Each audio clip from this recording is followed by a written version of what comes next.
2021 թվականին Հայաստանում տեղի ունեցած արտահայտ խորհրդարանական ընտրություններով Հայաստանի Հանրապետությունը մուտք է գործել ժողովրդավարական երկրների պայմանական ասած բարձրագույն լիգա։ Այսօր պետությունը զավթված է մեկ առանձին խմբավորման կողմից։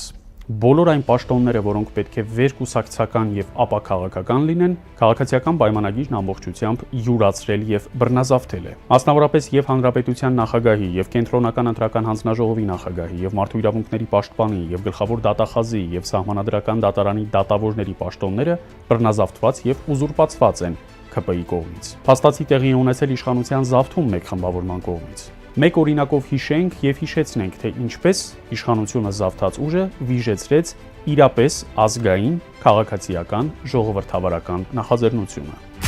2 տարի առաջ այս օրերին հայաքվե քաղաքացիական նախաձեռնությունը սկսվում էր ընդամենը 20 հոգուց։ Մի խումբ հայրենասեր անձինք քննարկելու արձանագրել էին, որ օրենքը հանրաքվեի հնարավորություն է տալիս, որից նախկինում ոչ ոք չէր օգտվել։ Երբ որոշվեց, որ պետք է օգտվել օրենքի այս հնարավորությունից, այդ պահին այս ամենը ֆանտաստիկայի ժանրից էր թվում եւ ներքին վստահությունը շատ ավելի ցածր էր, քան հետո, երբ արդեն անհրաժեշտ ձայները հավաքված էին։ Ձևավորվեց 66 հոգանոց նախաձեռնող խումբը, ընդ որում բավական մեծ սպեկտրի։ Այնտեղ կային մշակույթի գործիչներ, հանրային դեմքեր, տարբեր շարժումների ակտիվիստներ, նաև ոչ այնքան հայտնի դեմքեր, որոնք նախկինում որևէ ակտիվ գործողության չէին մասնակցել, բայց եկան ու միացան հայաքվեին։ Նպատակն Արցախն այլ պետության կազմում ճանաչելու եւ հայոց ցեղասպանության նշանակության նսեմացման փորձերի քրեականացումն էր։ Նախաձեռնող խմբի ձևավորումից եւ դիմումի նոտարական վավերացումից հետո մինչև ԿԸՀ դիմելը տևեց մոտ 1 ամիս, մինչ որոշումն ընդունվեց։ Այդ ընթացքում նախաձեռնող խումբը շփվում էր քաղաքացիների, աջակիցների հետ, հասկանալու որքանով կա հանրային պահանջ հայաքվեի օրենսդրական նախագծի համար։ Երբ սկսեցին զգալ, որ այդ պահանջն այնուամենայնիվ կա, դիմեցին ԿԸՀ։ Հանձնաժողովի նախաձեռնությունը գրանցելուց եւ ստորագրահավաքի թույլտվությունը տալուց հետո եւս 2 շաբաթ չարչարվում էին սկսելու գործընթացը։ Իշխանությունը դիմադրում էր նախաձեռնության ապօրինի միջոցներով, կեղծիքով, խաբեությամբ։ Երևանի քաղաքապետարանը դա գցում էր վարչական շրջանների վրա եւ հակառակը, մինչեւ հնարավոր եղավ հաղթահարել այդ դիմադրությունը։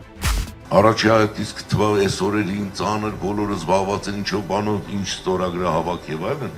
այդպես չի, մի հատ լուրջ խնդրում եմ մտածեք այն քայլի մասին, որը պահանջվում է մեզանից յուրաքանչյուրից, ու մենք կհասկանանք կարևորությունը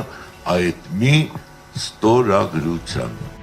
Ստորագրահավաքը սկսվեց հունիսի 29-ին, թեև պիտի սկսվեր հունիսի 21-ին, փաստորեն 1 շաբաթ գոհացվեց։ Այն, որ քաղաքացիների անհրաժեշտ աջակցության նվազագույն շեմը, այն է 50,000 քաղաքացու, հնարավոր եղավ հաղթահարել ընդամենը 4 շաբաթում, այն դեպքում, երբ կար 8 շաբաթ, ինքնին շատ խոսուն նվաճում է։ Դա նշանակում է, որ հայաքվեն դարձավ համապետական եւ համաժողովրդական երևույթ եւ գործընթաց։ Սկսվելով Երևանից, Գյումրուց եւ Վանաձորից, 4 շաբաթում այն տարածվեց հանրապետության ամբողջ տարածքում, բոլոր համայնքներում։ Համայնքների ավելի քան 90%-ում ստորագրահավաք իրականացվեց, ընդ որում համայնքների մի մասում ոչ միայն համայնքային կենտրոններում, այլև առանձին բնակավայրերում։ Հայաքվեի աշխարհագրությունն արագորեն ընդլայնվեց, քանի որ շատ համայնքներում տեղից առաջացան նախաձեռնող խմբեր, որոնք կապվեցին կազմակերպիչների հետ եւ հայտնեցին իրենց պատրաստակամությունը օժանդակելու եւ տեղում կազմակերպելու ստորագրահավաքը։ Գործընթացն այնպիսի ոգևորություն առաջացրեց, որ մարդիկ տեղերից սկսեցին դիմել, ասել, որ հենց իրենք կհամակարգեն։ Բազմաթիվ համայնքներում այդպես աշխատեցին։ Սա մեր ժողովրդի հավաքական եւ վճռական կարծիքի արտահայտությունն էր, որը տեղի ունեցավ Սահմանադրության եւ օրենքների շրջանակում եւ ուներ կարեւոր իրավական հետևանք։ Այն օրինագիծը, որը պետք է ներկայացվեր ազգային ժողով։